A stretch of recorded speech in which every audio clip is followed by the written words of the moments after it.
بہت شکریہ. پروگرام انشاءاللہ جلدی بیٹھیں گے. اب میں گزارش کروں گا عزیزم محمود آصف صاحب سے وہ آئیں اور اپنے اس سفر کے مختصر تذکرے کو ہمارے سامنے پیش کریں. برادر ڈاکٹر محمود آصف صاحب.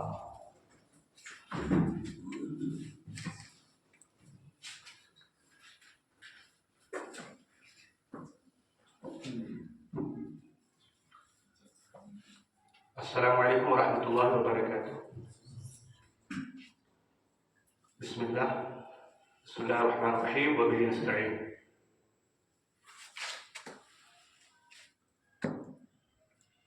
میرے انتہائی معزز بزرگوں، والد محترم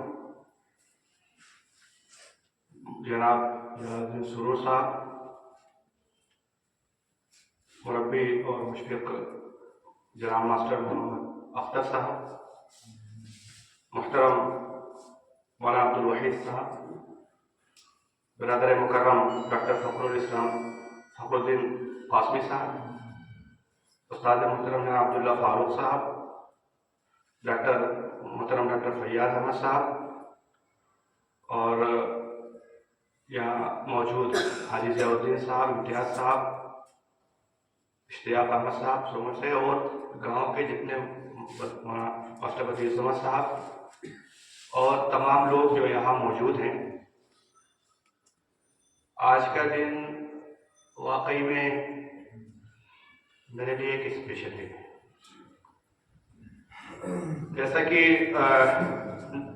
عبداللہ فاروق صاحب نے بتایا، اس طرح کے پروگرام کرنا یا ہونا یہ اپنے آپ میں ہوتا رہتا ہے یونیورسٹیز میں. اور میری چند کتابوں کا اجرا بھی اس سے پہلے جواہر لال نہرو یونیورسٹی میں ہو چکا ہے. جامعہ ملیہ میں بھی مطلب جو دلی کی بڑی یونیورسٹیاں ہیں، ہم جس وقت چاہیں اس کا اجرا وہاں بھی بآسانی ہو سکتا ہے اور ہوا ہے.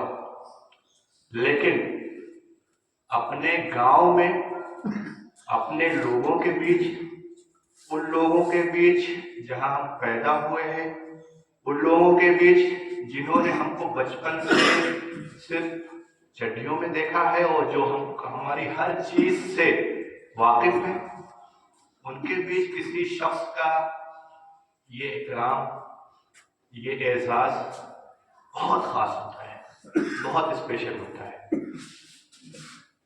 بائبل کے نیو ٹیسٹامنٹ میں گاسپل آف میتھیو میں جیسس کی زبان سے ایک اور واقعہ ہوتا ہے. اس میں جیسس کہتے ہیں profit is not without honor but in his own country. یعنی جو پیغمبران ہوتے ہیں، جیسس کہتے ہیں کہ پیغمبران بھی اپنے لوگوں میں معزز نہیں ہوتے. یہ کنسپٹ ہے جس کو ہم اپنی زبان میں کہتے ہیں گھر کی مرغی 7 پروں پر دال پروں پر. میں خدا نخواستہ نعوذ باللہ مقارنہ نہیں کر رہا ہوں، موازنہ نہیں کر رہا ہوں، ریالٹی آف دا اوکیزن کی بات کر رہا ہوں. جو اس طرح کے پروگرام کی ندرت ہوتی ہے، ہم اس طرح کے پروگرام کو آرگنائز کرنے کے قائل نہیں. ہمارے یہاں کسی زندہ شخصیت کو اس کے کارنامے یاد کرنے کا اور اس کو پروتساہن دینے کا، اس کو آگے بڑھانے کا مزاج نہیں ہے. مرنے کے بعد 50 کتابیں، 50 آرٹیکل لکھے جائیں گے، ایک دن میں لوگوں پر کتابیں آ جائیں گی، لیکن جب تک وہ شخص زندہ ہے اس وقت اس کا تذکرہ گویا کوئی شے حرام ہے، کوئی ایسی چیز ہے جس کو ہم لوگ حرام سمجھتے ہیں، حالانکہ ایسا نہیں ہے. جب آپ کسی زندہ آدمی کا تذکرہ کرتے ہیں، اس کی حوصلہ افزائی کرتے ہیں، آپ اس کی بیکنگ کرتے ہیں، تو اس کو ایک ایسا بوسٹر ملتا ہے جو اس کو آگے کے سفر کے لیے ایک گائیڈنس کا کام کرتا ہے. وہ آپ کی توقعات پر کھرا اترنے کے لیے پھر مزید کوششیں کرتا ہے. وہ چاہتا ہے کہ میرے گھر کے لوگ، میرے بزرگ، یہ سارے لوگ مجھ سے کچھ توقعات وابستہ کیے ہوئے ہیں، ان توقعات پر کھڑا اترنا میری ذمہ داری ہے۔ تو اس طرح کے پروگرام ضرور ہونے چاہیے۔ میں یہ نہیں کہہ رہا ہوں کہ میں اس وقت بائی چانس یہ پروگرام میرے لیے ہو رہا ہے تو میں اس وجہ سے کہہ رہا ہوں۔ یہ اعزازی تقریب شاید میں اس کا ابھی شایان شان نہیں ہوں، یہ اعزازی تقریب تو میرے والد محترم کی شان میں ہونا چاہیے تھی۔ جیسے اکثر میں جب چھوٹا تھا تو ان کی ایک بات بہت مجھے یاد رہتی تھی ابھی بھی، جب کہتے تھے کہ بیٹا جب تک پڑھنا ہے، اس وقت بادشاہی میں پڑھاتے تھے، اکثر ایسا ہوتا تھا کئی مہینے تنخواہ نہیں ملتی تھی، ہم لوگ مطلب کچھ پریشانی ہو رہتے تھے،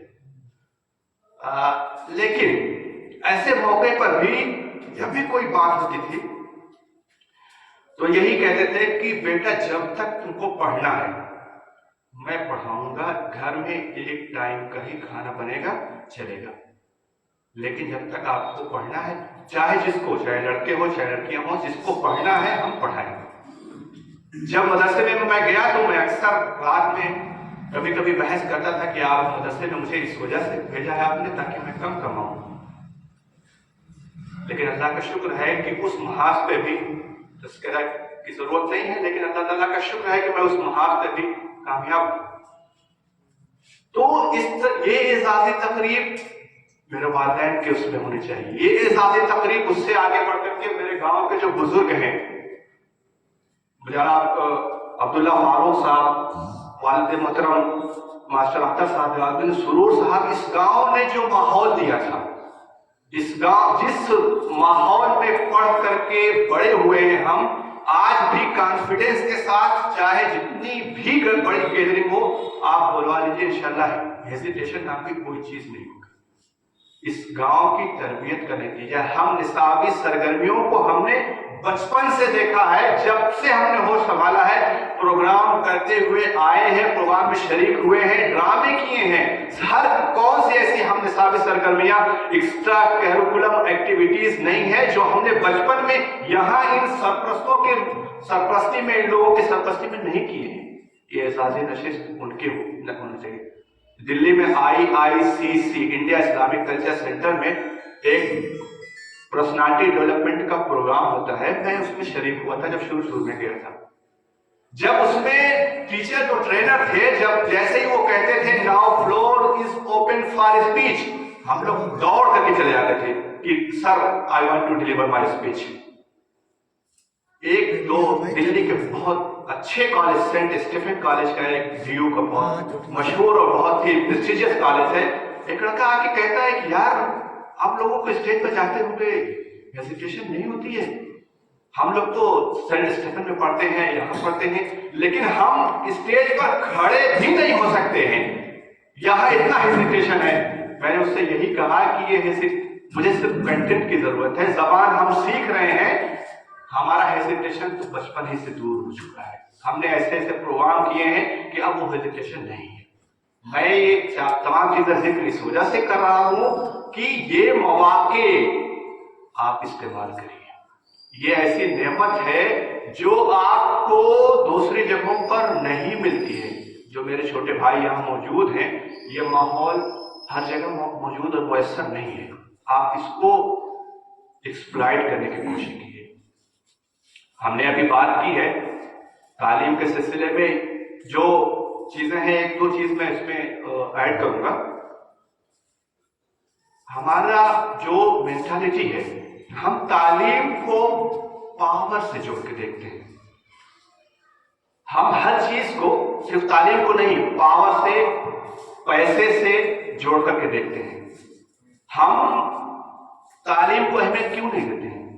کیونکہ تعلیم جو ہے پاور اور پیسہ نہیں لا پا رہی ہے وہ لوگ جو تعلیم حاصل کر رہے ہیں۔ اس وجہ سے ہماری جو ینگر جنریشن ہے، جو نئی نسل ہے، اس سے متاثر نہیں ہوتی ہے۔ فخر الدین بھائی نے بتایا کہ بنگلہ بنتا ہے، اس کے چرچے ہوتے ہیں، BMW کار کسی کے پاس ہے، بلٹ آ جاتی ہے گاؤں میں،